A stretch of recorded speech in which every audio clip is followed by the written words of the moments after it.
Welcome to Moxie Bets, presented by Caesars Sportsbook. I'm your host, Katie Mox. Coming up on today's show, our resident sports lawyer, Dan Lest, joins us to talk about some of the pressing legal matters going on in the sports world. We'll then preview Monday Night Football between the Ravens and the Saints. And the World Series might be over, but that doesn't mean that it's too early to preview next year's odds. And you know it, you've got some Mox Locks coming your way. But first, let's welcome in our guest, Dan Lest. Dan, how you doing? Thanks for coming on. I am good. Thank you for having me on. And I'm told that there was some big sports law events in the past week, so certainly happy to break it down with you. Yes, and why don't we just get right into it? First, let's talk about Dan Snyder and the Commanders. Amid news of Dan Snyder's possible sale of the Commanders, the U.S. Attorney's Office is investigating the Commanders over alleged financial improprieties. What exactly is going on with this situation, and what can we expect here?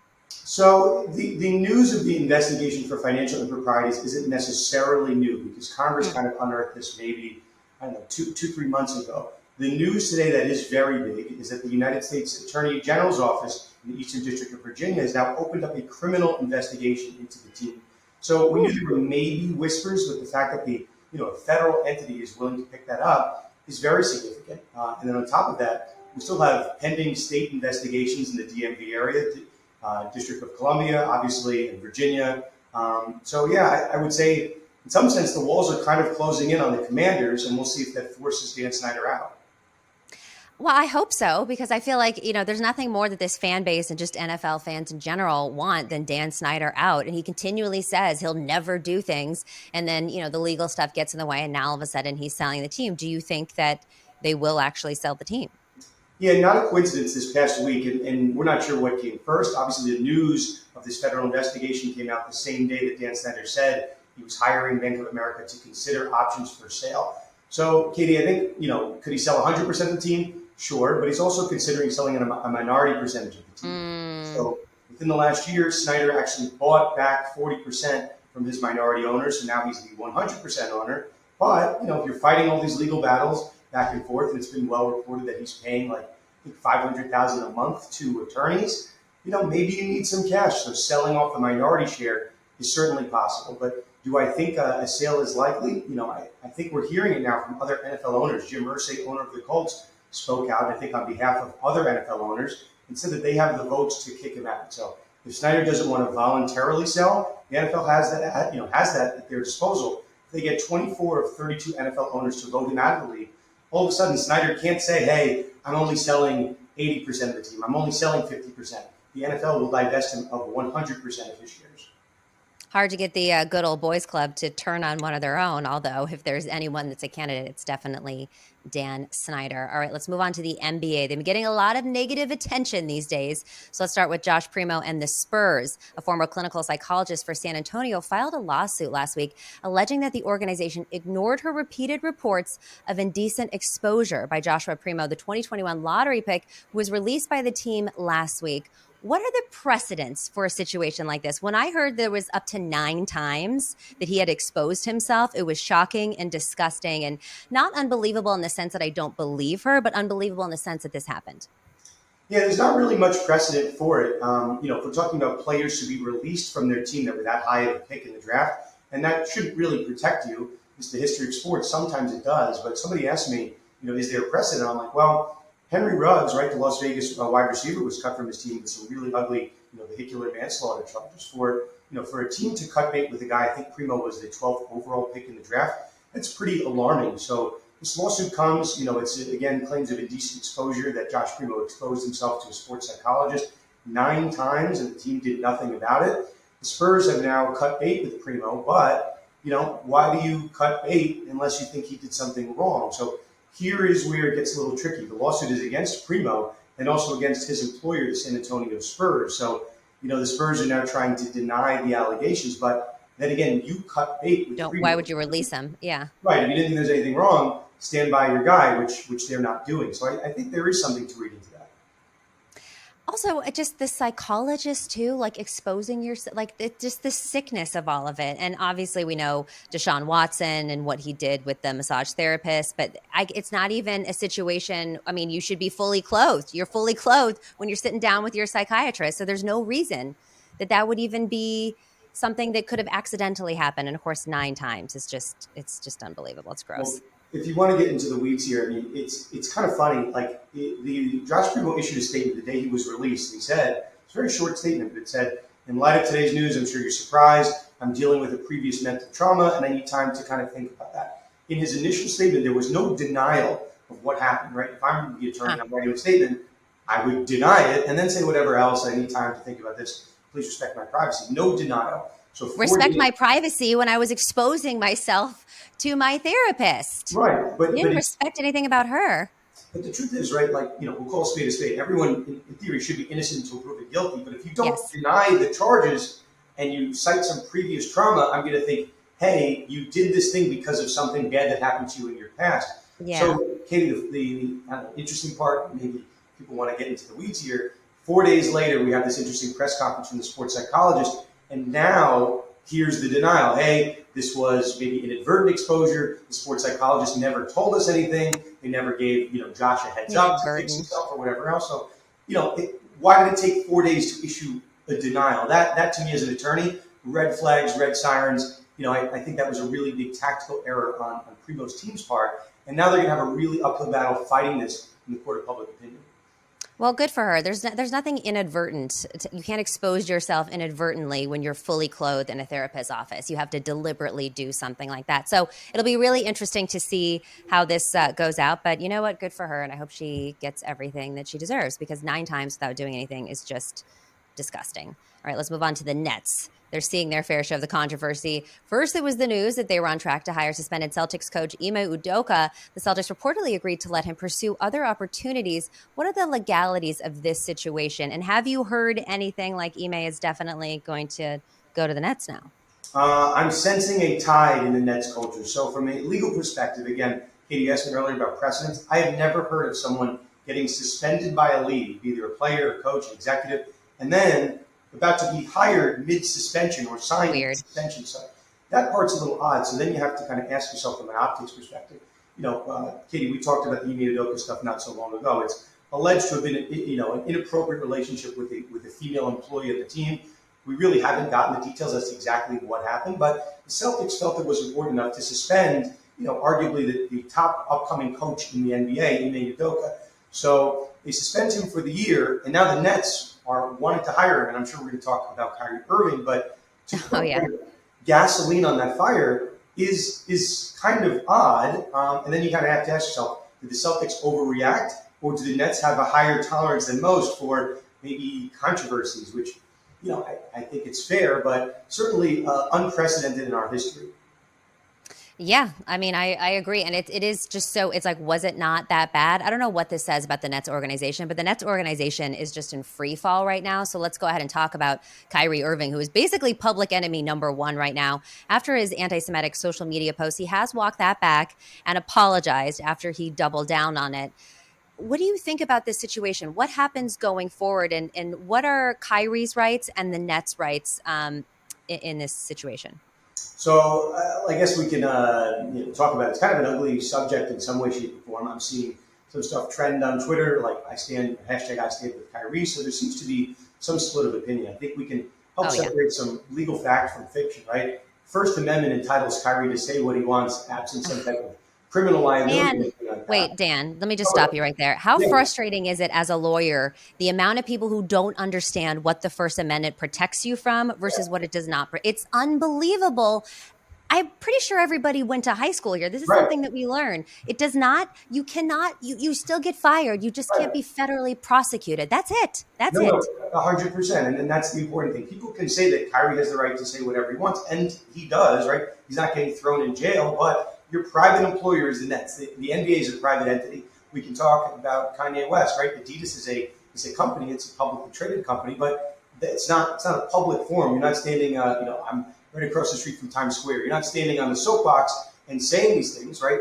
You go back in news history, people could talk about like the Westboro Baptist Church. They are allowed to, protest funerals. It's the First Amendment. They're not going to get sent to prison. But if those people are employed by, let's say, the Brooklyn Nets, they can be fired. Not employed anymore, right? So First Amendment gives you the right to say things, but in terms of your marketing, right? Nike has now suspended Kyrie Irving. it sends a message, right? You can say what you want. You're not going to get thrown in jail, as you pointed out, Katie, but there are private and financial ramifications, which Kanye felt 2 weeks ago, and now Kyrie's feeling right now. Yeah. So, they said a suspension of at least 5 games. Do you think Kyrie comes back? I mean, he has apologized, but how do they move forward from here for an illegal standpoint? Yeah, I mean, here's where it is, right? Every NBA contract can have some form of a morals clause that they have the right to suspend you. In the NFL, it's called conduct detrimental. In NBA and in the standard player contract, it's a morals clause. So for Kyrie's purposes, right, if you polled all 30 NBA GMs today, I guess 29, not including the Nets, I'm not sure how many are signing up to take him, just like you and I spoke about Deshaun Watson once upon a time. Yes, talent wins out, but at a certain point, you can't be jeopardizing the image of that, of the team. So Joe Tsai, Right. at the end of the day, right, this is kind of an employment issue. Joe Tsai, the owner of the Nets, basically condemned Kyrie Irving. And Yeah. then even after that, Kyrie continued to play, gave a press conference where, I think, candidly, I think he was asked some softballs. Do you have anti-Semitic beliefs? And the answer was not no. It was a lot of It other was, I words. can't be anti-Semitic because I know what's in the Right, Oxford. It was it was right. such a jerk, idiot move. It was But it's stupid. Yeah. at the end of the day, like we can talk about again sports precedents. And Katie, full disclosure, what we do is we just understand the past and we try to predict the past based on precedent. Right? Deshaun Jackson had anti-Semitic allegations about him not so long ago. Oh, Myers really? Leonard in the NBA. There's a path to get back in the good graces. Apologize. Do what Yep. you need to do. The NBA is now, and I think the Nets as well, asking Kyrie to go through these, I think, 5 deliverables to kind of condemn the movie, Good. to go meet with Jewish leaders. But we've Good. always known that was the path. Kyrie just decided that he didn't want to follow that. So we don't have to be political and say which side we agree with, but we don't. But we do know that the NBA is a private association. They have the right to kick people out, to suspend people. And Kyrie just kind of spoke out in light of knowing what could get you back in the league. So, yeah, 40. I think Kyrie's making about $36.5 million this year on a one-year player option, about to be a free agent, and he's making about $11 million from his Nike deal. Both of those could go up and disappear very quickly. So, yes, First Amendment gives you some protections. It does not protect you all.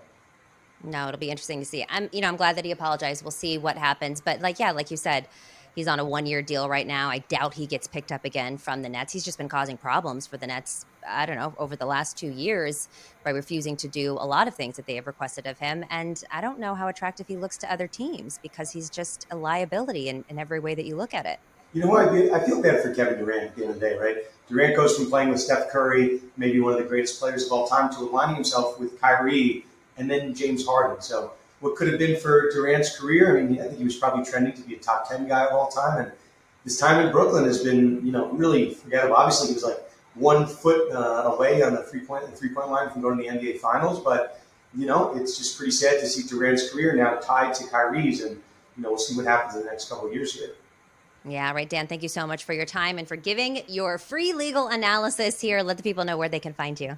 Yes, I'm at Sports Law Lust on social media, and our podcast is called Conduct Detrimental, All Things Sports and Law. Great. We'll see you next time, Dan. Thank you, Katie.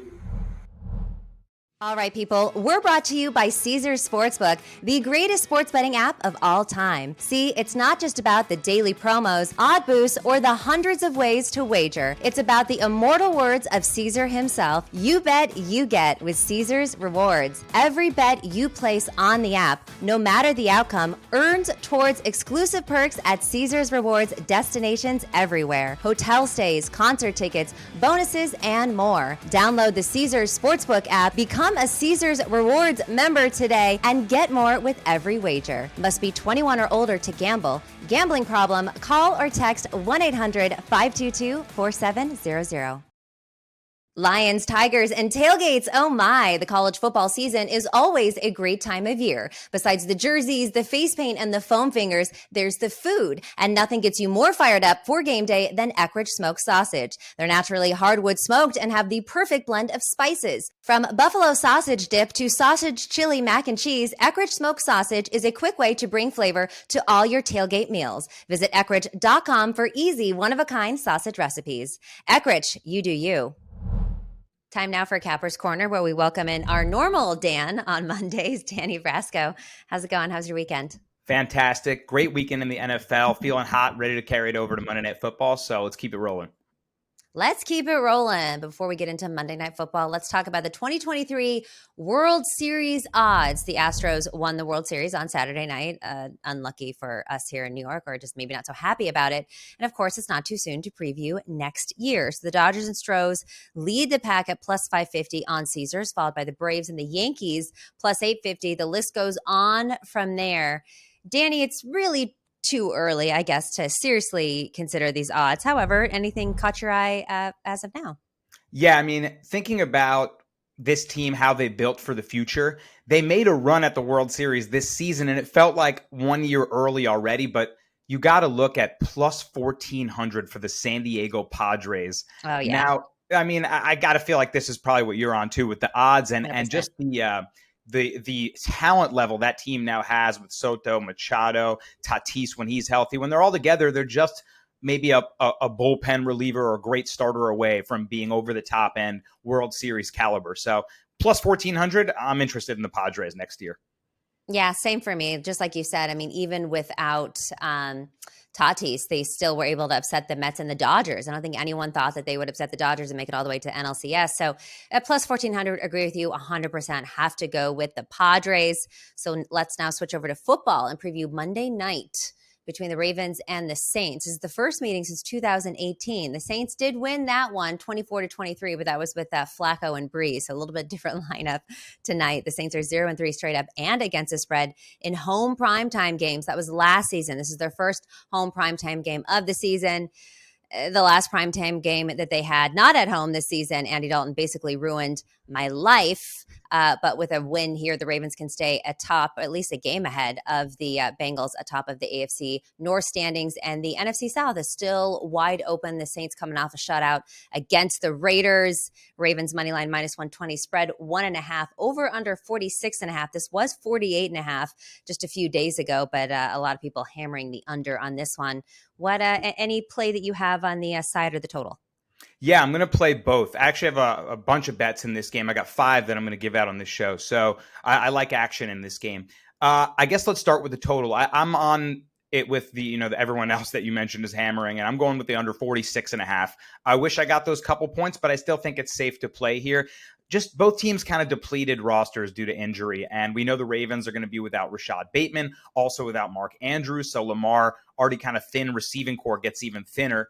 Also without Gus Edwards, their key running back. So they're depleted on offense. Lamar's really going to have to make a lot happen on his own. And then for the Saints, they get Jarvis Landry, Chris Olave starting to come back, but Michael Thomas done for the year. And Andy Dalton has had his woes in primetime, 6-19 as a primetime quarterback, make it 2-6 in Monday Night Football. So like you said, yeah, he ruined my life as well in that Cardinals game on Thursday night. He lost us a ton of bets. I'm not happy with Andy Dalton. So I don't think that, if they can't get Kamara involved quick and right away, that both teams will probably try to run and struggle for offense, really just try to get those first downs, get in a good position, and this will be an under game. So I like the under 46.5. Yeah, I like the under. That's going to be one of my plays a little bit later as well. I'm taking Ravens money line minus 120.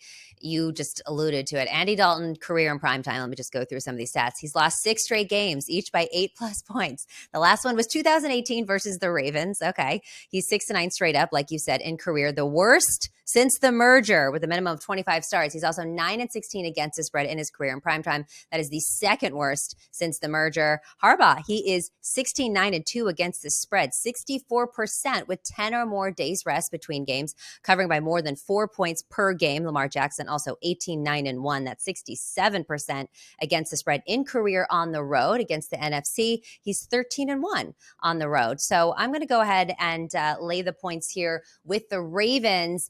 I also like them in the first half. I'm a little bit gun shy on this one because I finally took the Eagles in the first half and it blew up in my face. But right now, Ravens first half, it's at even money plus 100. I alluded to Lamar Jackson, how he did, against the NFC and in primetime. Well, he's 36-19-2 in the first half. It's the highest cover rate among quarterbacks in the first half.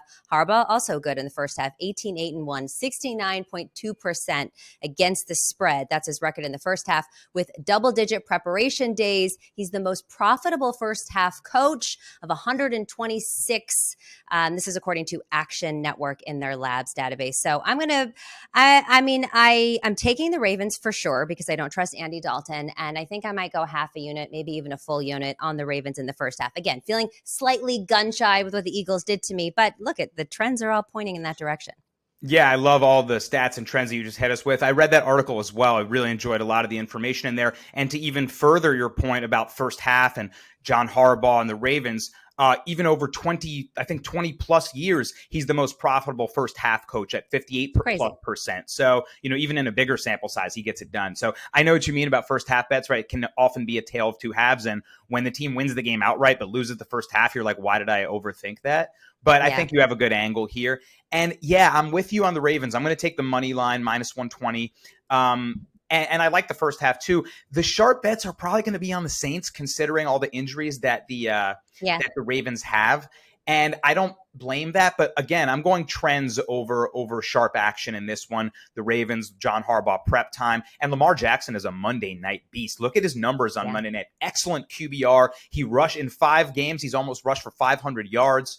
He's got no interceptions. So, so you're saying he's the opposite of Andy Dalton. Exactly. Some guys shine in the bright lights. Some guys, wither. So, we've seen Lamar have his struggles here and there in big moments this season, but they're still 5-3 and they control their destiny. So, with a big win here, I think also their schedule is pretty easy. If you look ahead after these Saints, not too hard. Yeah. So big win here can really catapult their season. I like the Ravens with you as well. And I might tail that first half bet. That looks pretty good too. Let's go. Any prop bets you like? Yeah. So let's go to one of the only receiving options I feel like he's got. And that's a rookie tight end, Isaiah Likely, coming out of Coastal Carolina. A lot of people like this kid. High target, high reception guy, got really good hands. And that's exactly why I like him. He's gotten a bunch of action here and there, but really he's behind Mark Andrews. Well, Andrews is sitting out this game. He's injured. And when Likely does get targets, he catches them at a high rate. He got 7 targets last game. It's 6 catches. You look at previous games, 5 targets, 4 catches. When Lamar looks for him, he finds him. So I like him over 40.5 receiving yards. I think that he continues to show he's one of the better rookies from this draft class. I love that. And I'm taking Isaiah Likely for an anytime touchdown as well, mostly for all the reasons that you just said. We do know that, the Ravens like to go through a tight end without Mark Andrews. That's a good one. I also like Devin Duvernay over 43.5 receiving yards is at minus 137. Look, Andrews is out. We know that. He gets more targets than anybody else. In fact, more than double the amount of anybody else combined on the Ravens this season. But next up is Duvernay at 24 targets. He's got 313 yards and 3 receiving touchdowns. The Saints defense is notoriously stingy against the run, but they've allowed 8 passing touchdowns this season. So they're a little bit bad there. They rank 17th in EPA allowed per dropback. This prop seems a little bit low considering there's no Andrews or Bateman. That is going to open up nearly 50% of the target share for the Ravens. And I feel like Duvernay is going to be heavily leaned on in this one. So I'm going to take him over his receiving yards. I like that too. He's got to be wide receiver number 1 with Bateman out. And they use him in a lot of really creative and tricky ways. So he's always a candidate for a big play. So with a total like that, I could definitely see that happening too. I like that bet. Any other bets you're targeting for this one? Yeah, so I'm going to look for an anytime touchdown score, and that's my guy, Lamar Jackson. I mean, prime time, bright lights, right? Not a rocket science to get to that conclusion, but on Caesar Sportsbook, you got plus 160. That's a fantastic line for him in this spot. It's probably because they're stingy, right, against the run, but that doesn't – I feel like even if someone is stingy against the run, that doesn't apply to Lamar Jackson. Exactly, and I'm really just playing the Monday night angle. I'm taking his over rush yards as well, which is at 60.5 at minus 105, also really good line on Caesars, which I'm loving. Lamar's gone over this line, rushing yards line, in every single Monday night game he's played, all 5 of them. So why not take it again? And I feel like he's going to have to break out a big play at some point with so few people, to target and so few names on the roster that you can really trust at this point. He's going to take off and do it on his own. And I like the Saints having a good front that brings pressure against these quarterbacks. Yeah. Where else do you go? You look outside the pocket outside, you take off up the middle when you feel the pressure, and there's nobody better than Lamar at that. So, yeah, give me Lamar to shine in prime time. Anytime TD plus 160 and over his rushing yards at 60.5. I got to side with Lamar, right? I feel safe doing 100%. That every time.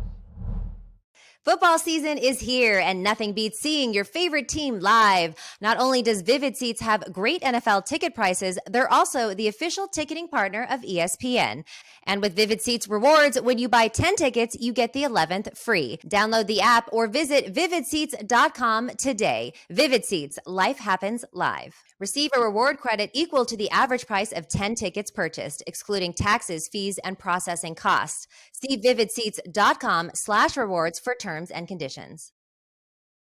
Starting your own business can be a total roller coaster. Between all the bumpy twists and turns comes the actual business side of your business, which can really throw you for a loop. Luckily, with QuickBooks, you can manage your business with confidence from the start. So no matter how bumpy the ride gets, you can always stay on track. New business, no problem. Success starts with Intuit QuickBooks. Learn more at quickbooks.com.